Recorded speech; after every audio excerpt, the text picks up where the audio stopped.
where was the Imam buried, or where is the Imam buried, and how old was he? Imam is buried near his grandfather, Imam Musa al-Kadhim alayhi salam, in Kadhmiya, within the land of Iraq, so in Baghdad.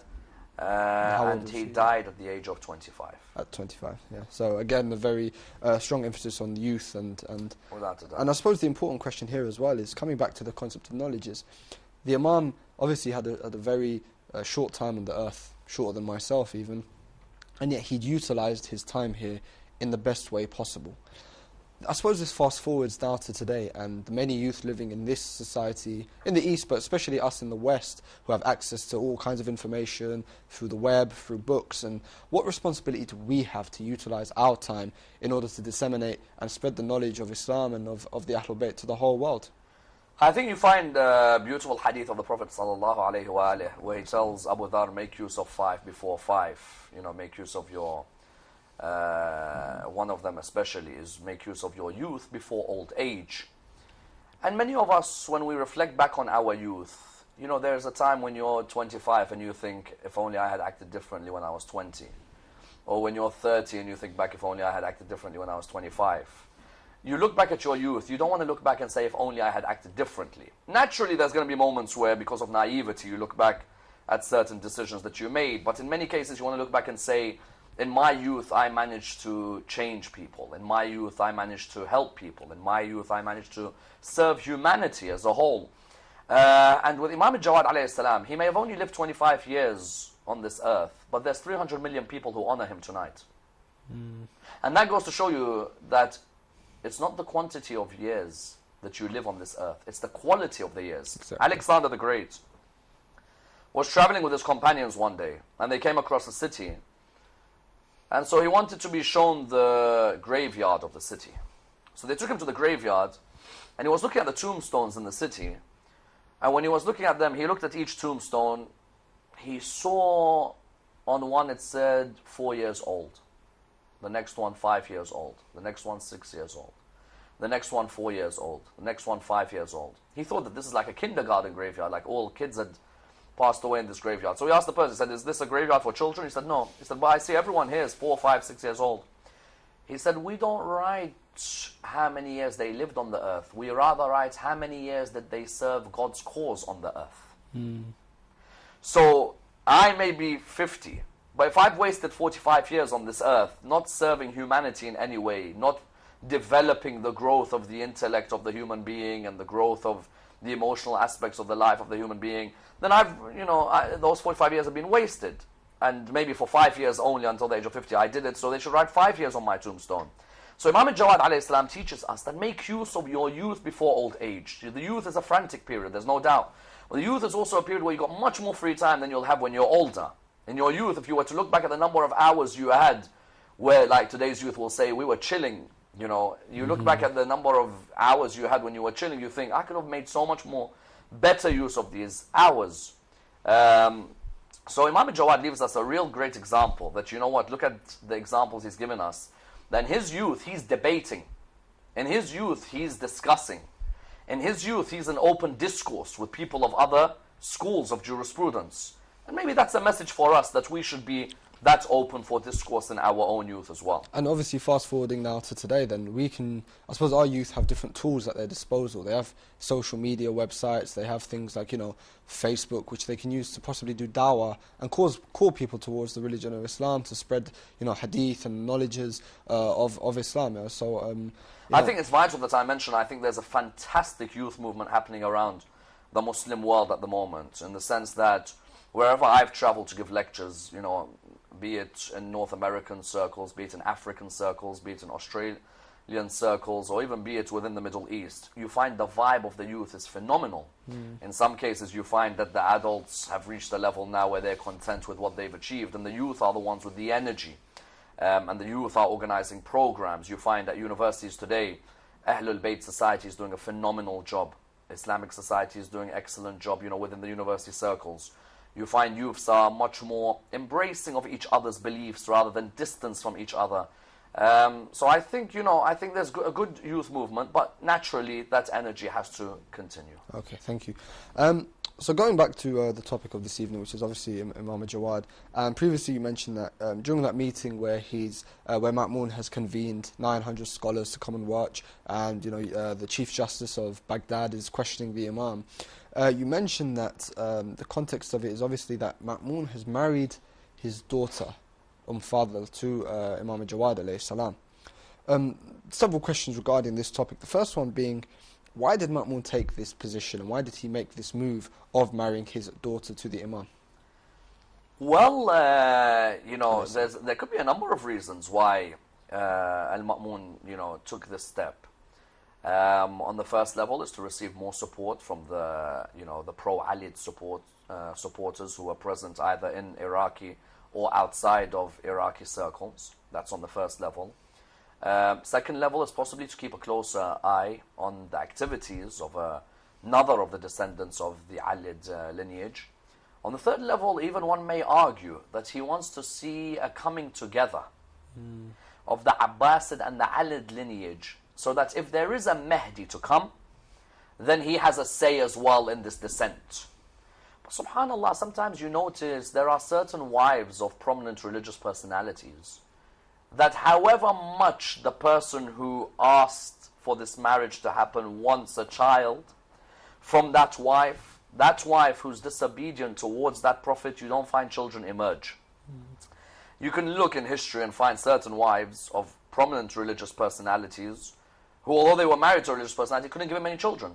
Like, for example, Imam al-Hassan married Ja'da, the daughter of Al-Ash'ath bin Qais, no children. Imam al-Jawad, Fadl, Al-Ma'mun's intentions, if there's a child, there'll be a mixture of Abbas and an Alid lineage, and somehow I can propel this child to be the future of the leadership of the state, no child. And there may be other examples as well of, personalities who marry wives and they give them no children whatsoever. So, it's very interesting to see here that Al-Ma'mun has a number of different reasons for taking this step. And he thinks that, I'm going to be the victor here, but you plan and we plan, and Allah is the greatest of planners. Indeed. And so, I'm father now, and sorry, what age were they when, as you mentioned before, they were engaged to each other, so to speak, but not actually married yet? Yeah, they didn't get married until, I would say, 15, going on 16. Ma'mun at the time was in the area of Tikrit in northern Iraq. And Imam, when the marriage was when the marriage had taken place, actually on the Tigris River. Quite a ceremony as well, in the sense that she's the daughter of the Caliph of the state. So Ma'mun came down from Tikrit, and he came down to lead the ceremony.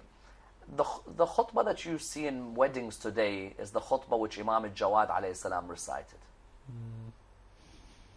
Yeah. When you go to a wedding, you hear the nikah khutbah.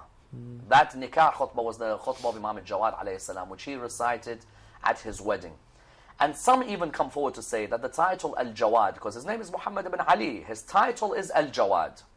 It's like Imam Ja'far al-Sadiq, his name is Al-Sadiq. Sadiq is his title. Jawad means the generous one. Of course, one of the 99 names of Allah subhanahu wa ta'ala. You find that Ibn Taymiyyah, in Minhaj al-Sunnah, describes Imam al-Jawad. He says, truly he was a Jawad. Truly he was a person of generosity. And even on that wedding day, normally you'd focus on yourself on the wedding day. He looked around at all the servants Ma'mun had and he said, I want each one of them to be given a gift because they volunteered to help us on this day. So he was seen as being the generous one on that day. So yeah, so they had got married. They had got married years later. But at the beginning, it was like a political decision to try and come forward and tell the people that I've given my daughter towards this man. And so the actual engagement took place when they were about 9 or 10. Yes. And you mentioned that khutbah. Is this something, a khutbah, which is the nikah khutbah, which is read in all schools of Islam now? Yes, as in majority of the schools will recite this khutbah with slight differences. And again, I suppose this is one of the unfortunate things which we try to stress on every week with the show, which is that the legacy and the contribution of the members of the Ahlul Bayt alayhi salam is never actually appreciated by all the schools of Islam. As in, you may have schools who are reciting this khutbah without knowing its origin or the personality or the status of the person who originated it. Yes, well, unfortunately, in the Muslim world today, you have many who say, we love the Ahlul Bayt. Tell me about Imam al-Jawad. I'm sorry, brother, I've never read any book. So how can you tell me you love the Ahlul Bayt if you've never read anything about the Imams of Ahlul Bayt? Many times you'll find people who say to you, but these people love the Ahlul Bayt. You say to them, what do you mean love? Love is learning about them, reading about them, seeing the legacy they left behind. That is true love. And that is where a person, if they really went into depth in studying not just Imam Ali alayhi salam, not Imam al-Hasan, Imam Hussein, but every Imam of the Imams of Ahlul Bayt, they'll find many of our practices today originate from them. But then I suppose the responsibility is also more on us to do more to propagate and to bring this message to the people. Because there's a lot of people from other schools who say for years, centuries and centuries of conspiracy, so to say, has dampened and hidden this message. So surely now in this age of information, it's up to all of us Shia and followers of Ahlul Bayt to push and to propagate the message of the Ahlul Bayt. I think it's vital that when we discuss this issue, we don't say us Shia. I say it's vital to keep the discussion not in the context of schools of Islam. These personalities are for every Muslim. Every Muslim will be asked on the Day of Judgment whether they held on to the family of the Prophet, whether they took from their legacy of knowledge, or whether they neglected. Because when the Prophet said, I leave behind for you, sallallahu alayhi wa alayhi, the Quran, my Ahlul Bayt, it's vital that we held on to the Ahlul Bayt. But unfortunately, many didn't. Thank you very much. We have another caller. Assalamu alaikum. Wa alaikum salam. Wa alaikum assalam, brother. Sorry, I can't hear you, so I'm just guessing that you can hear me. Yeah, we can, yeah. My question is basically that during the life of Al-Ma'mun, the Western Orientalists usually talk about him establishing the Bayt al-Hikmah, and they say this was a great advancement in in thought in the Islamic Empire. But they don't usually talk about Imam al-Rida alayhi salam or Imam al-Jawad alayhi salam. So I was wondering, have they left the legacy, or is it not available, or what is the situation there? Okay, thank you very much. Another question quickly, could you basically, I mean there's lots of references to Iraq, but I was just wondering, was Iraq known as Iraq in those days, or was it known as something else? Iraq. Okay, I assume the brother can't hear me. Thank you very much for your call, brother. And inshallah we'll be able to sort out these technical problems if you can't hear us.